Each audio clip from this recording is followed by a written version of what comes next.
আসসালামু আলাইকুম। মিনা রান্নাবান্না ও ব্লগে আপনাদের সকলকে স্বাগতম। আজ আমি গরুর মাংস দিয়ে কষা বিরিয়ানি রান্না করব। তার জন্য চুলায় একটি হাঁড়ি বসিয়ে দিলাম।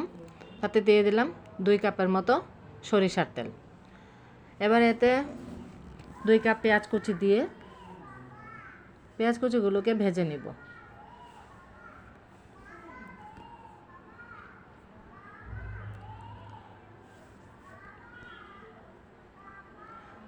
তেহারি বলেন বিরিয়ানি বলেন, তাতে সরিষার তেল ব্যবহার করলে আমার কাছে ভালো লাগে। কার কাছে কেমন লাগে সেটা, সবার টেস্ট তো আর একরকম না। পেঁয়াজগুলো ভালো মতো বেরেস্তার কালার হয়ে আসলে তখনই আমি তাতে মাংসটা দিয়ে দেব। এখনও হয়নি। সরিষার তেল ফেনা দিয়ে একদম ভরে গেছে, পেঁয়াজগুলো নিচে পড়ে গেছে, বোঝা যাচ্ছে না। আমার পেঁয়াজটা মোটামুটি হয়ে গেছে। এ পর্যায়ে আমি তাতে 1.5 কেজি পরিমাণ মাংস নিয়েছি। ওই মাংসটাকে ঢেলে দিয়ে নেড়ে নিব।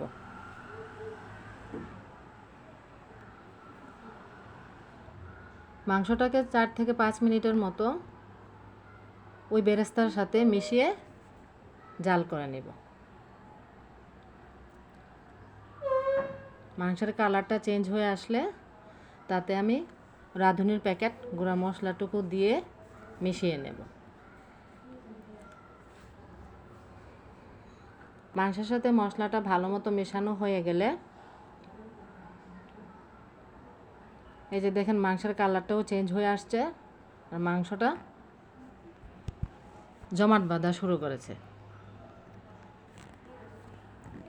এ পর্যায়ে আমি এতে 2 টেবিল চামচ রসুন বাটা, 2 টেবিল চামচ আদা বাটা দিয়ে দেব। 1.5 কেজি পরিমাণ মাংসর হিসাবে মশলার প্যাকেটটা কম হয়ে গেছে। মশলার প্যাকেটগুলো 1 কেজি হিসাবে ব্যবহার করা হয়।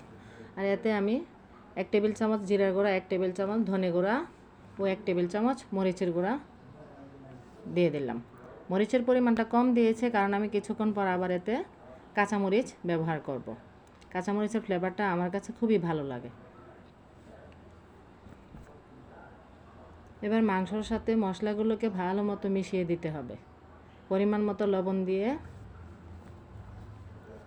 নেড়ে চেড়ে মিশিয়ে নেব। লবণটা চাইলে পরেও দেওয়া যাবে, সম্পূর্ণটা এখনও দেইনি। বেশি হইলে তো কমানোর কোনো প্রসেস নাই, তার জন্য আমি প্রথমে কমই দিয়েছি, পরে লাগলে আর একটু দিয়ে নেব। ভালো মতো মশলাটাকে মাংসর সাথে মিশিয়ে ঢেকে রেখে দিব 10 মিনিটের জন্য। মাংসর গা থেকে যে পানিটুকু উঠে আসবে ওই পানিতে মাংসটা কষানো হয়ে যাবে।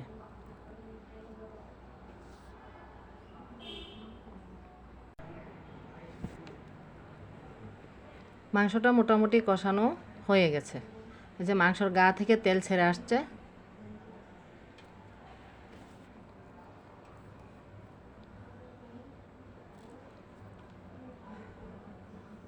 আমার ভিডিওটি ভালো লাগলে আমার চ্যানেলটিকে লাইক, কমেন্ট এবং শেয়ার দিবেন, সাবস্ক্রাইব করবেন। সাবস্ক্রাইব করে আমার পাশেই থাকবেন, আমার জন্য দোয়া করবেন। মাংসটি মোটামুটি না ঠিক সম্পূর্ণটাই কষানো হয়ে গেছে। আর মাংসে সব সময় আমি ফুটন্ত গরম পানি ঝোল হিসাবে ব্যবহার করি, কারণ কষানো মাংসের মধ্যে ঠান্ডা পানিটা ব্যবহার করলে মাংসটা ড্রাই হয়ে যায়, ভিতর থেকে ড্রাই হয়ে আসে। কারণ গরমের মধ্যে ঠান্ডা পড়ে গেলে থেমে যায়। তার জন্য সবসময় ফুটন্ত গরম পানি ব্যবহার করি। আর গরম পানি ব্যবহার করলে তরকারি বলেন, ভুনা বলেন, বিরিয়ানি বলেন, যেটাই বলেন, খেতে অনেক টেস্টি লাগে। আপনারাও এভাবে ফুটন্ত গরম পানি ব্যবহার করবেন। পানিটা মনে হয় কম হয়ে গেছে, আর একটু দিয়ে দিই।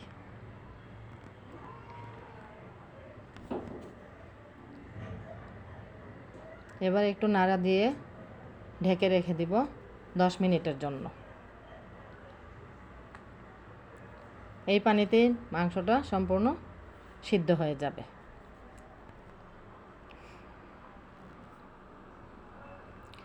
এবার আমি একটি কড়াইতে কিছু পরিমাণ তেল দিয়ে আলুগুলোকে ভেজে নিব। আলুগুলোকে আমি আগেই ছুলিয়ে একটু জর্দা রং মিশিয়ে লবণ দিয়ে মেখে রেখে দিয়েছিলাম 10 মিনিটের জন্য।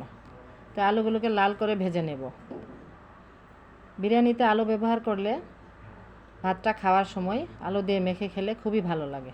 আমার বাচ্চাদের তো অনেক পছন্দ, তার জন্য আমি এখানে বড় সাইজের 3টি আলু দিয়ে দিয়েছি। আর একটু বেশি চাইলেও দেওয়া যেত, তো আর দরকার নেই, এটুকুতেই হয়ে যাবে। তো এদিকে আমার বিরিয়ানির মাংসটাও সম্পূর্ণটাই সিদ্ধ হয়ে গেছে।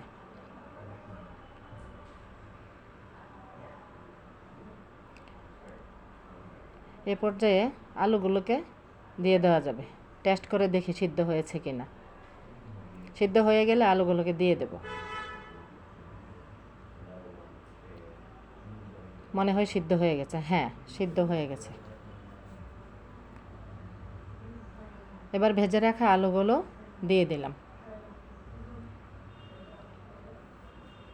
এবার আলুটাকে দিয়ে নাড়া দিয়ে ঢেকে রেখে দেব 6 থেকে 7 মিনিটের জন্য। তার মধ্যে আলু এবং মাংস কষা সম্পূর্ণটাই হয়ে যাবে।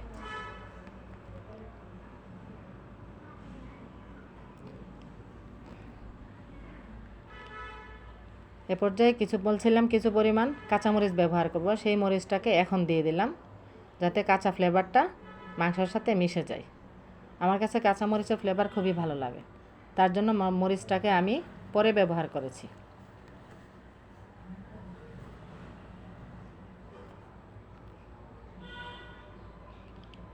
আপনারাও এভাবে মরিচটাকে পরে ব্যবহার করবেন, দেখবেন কি সুন্দর একটা ফ্লেভার আসে। দেখুন আমার মাংসের লুকটা কতটা সুন্দর। এই যে উপর থেকে তেল ছেড়ে আসছে, আলুটাও সম্পূর্ণ সিদ্ধ হয়ে গেছে।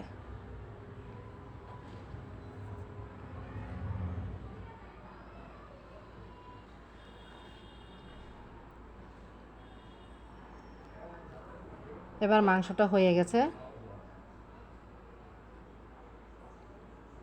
এখন চুলা থেকে নামিয়ে নিব।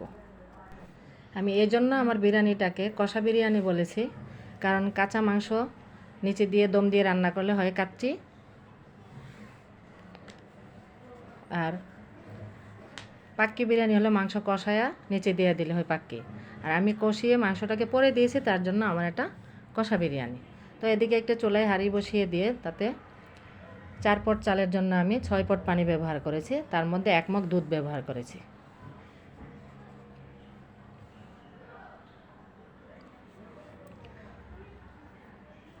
দুধটাকে বলক আসার আগে তাতে আমি এ পর্যায়ে দিয়ে দেব শুকনো গোটা মশলা। গোটা মশলাগুলোকে দিয়ে দেবো, কারণ বলক আসলে তাতে ভালো একটা ফ্লেভার চলে আসবে। মাংসর সাথে গরম মশলা আছে, তারপরেও আমি এখানে চালের জন্য কিছু পরিমাণ গোটা মশলা ব্যবহার করেছি। তেলটাকে আমি এ পর্যায়ে ব্যবহার করব না, পরিমাণ মতো লবণ দিয়ে দিছি, কারণ ঢেকে দিলে বলক আসলে ওই তেলটা আবার ঢাকনার মধ্যে গিয়ে লেগে যায়, তার জন্য তেলটা পরে ব্যবহার করব। বেরেস্তা ভেজেছিলাম, সেই তেলটাই এখানে ব্যবহার করব।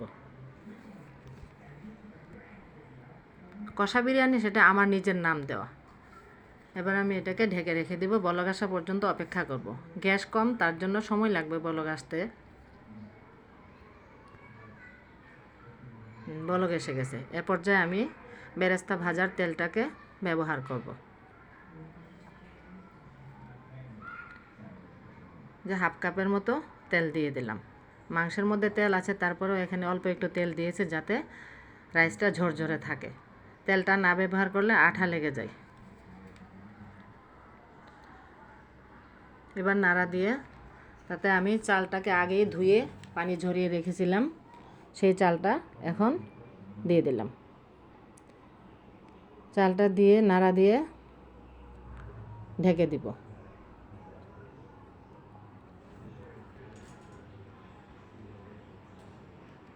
সুন্দর একটা গরম মশলা থেকে ফ্লেভার চলে আসছে। এবার ঢেকে দিব, বলক আসা পর্যন্ত অপেক্ষা করব। মনে হয় বলক চলে আসছে। যে আগুন কম থাকার কারণে শুধু মাঝখান দিয়ে বলক আসছে, এই জন্য নেড়ে দিয়েছি। বেশি আগুন থাকলে এ পর্যায়ে আমি নাড়াটা দিতাম না। সাইড দিয়ে বলক আসেনি, শুধু মাঝখান দিয়ে বলক চলে আসছে।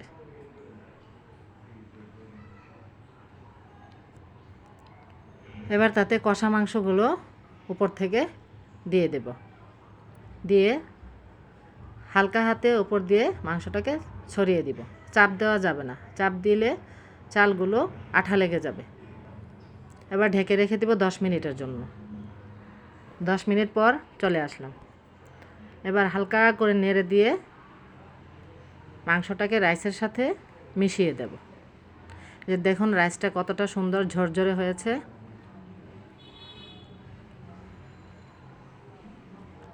যে কেউ চাইলে এই বিরিয়ানিটি রান্না করতে পারেন। নতুন রাঁধুনি যারা আছেন তারাও চাইলে এভাবে রান্না করে খেতে পারেন। খুবই সহজ, ঘরে থাকা কিছু সাধারণ মশলা দিয়ে এই বিরিয়ানিটি রান্না করা যায়। আগুনটা কম থাকার কারণে ভালো মতো মিশিয়ে দিয়ে দিতে হবে। শুধু মাঝখানে অল্প একটু আগুন দিয়ে রেখেছি। এমনিতে তো গ্যাস নাই, আমার আর নিজে থেকে কমানো লাগেনি। নিচে একটা মোটা তাওয়া দেওয়া আছে, ওই তাওয়াটার হিটেও হয়ে যাবে। এবার এখন লাস্ট নাড়া দিয়ে ঢেকে রেখে দিব। মাংসর সাথে সম্পূর্ণ রাইসগুলা সুন্দর করে মিশে গেছে। কি সুন্দর ঝরঝরে হয়েছে, সুন্দর একটা ফ্লেভারও চলে আসছে। রাঁধুনি মশলার প্যাকেটের গায়ে সুন্দর একটা ফ্লেভার থাকে, আর প্যাকেট মশলা না দিলে আমার হাতে বাটা মশলা দিয়ে যদি আমি রান্না করতাম তাহলে একটু গোলাপ জল বলেন বা কেওড়া জল বলেন সেটা একটু ব্যবহার করতাম, তাহলে রাঁধুনি মশলার প্যাকেটের যে একটা ঘ্রাণ সুঘ্রাণ আছে ওইটা বেরিয়ে আসে। চাপাচাপি না করে হালকা হাতে নেড়ে দিয়ে ছড়িয়ে দিলাম। উপর থেকে কিছু বেরেস্তা দিয়ে ঢেকে রেখে দেব। বেরেস্তাটা দিয়ে ঢেকে রেখে দেব 5 মিনিটের জন্য। 5 মিনিটের মধ্যে আমার বিরিয়ানিটি হয়ে যাবে। এই যে দেখুন আমার বিরিয়ানিটি দেখতে কতটা সুন্দর হয়েছে, খুবই সুন্দর হয়েছে দেখতে। এবার পরিবেশনের পালা। এখন একটি প্লেটে পরিবেশন করে দেখাই কেমন হয়েছে। বিসমিল্লাহির রহমানির রহিম। যে খুবই সুন্দর ঝরঝরে হয়েছে, মাংসগুলোও সফট হয়েছে, যে ভাতগুলোও ঝরঝরা। ভাতগুলো দেখেন কতটা ঝরঝরা হয়েছে। এবার খাওয়ার পালা। সবাই ভালো থাকবেন, সুস্থ থাকবেন। আসসালামু আলাইকুম।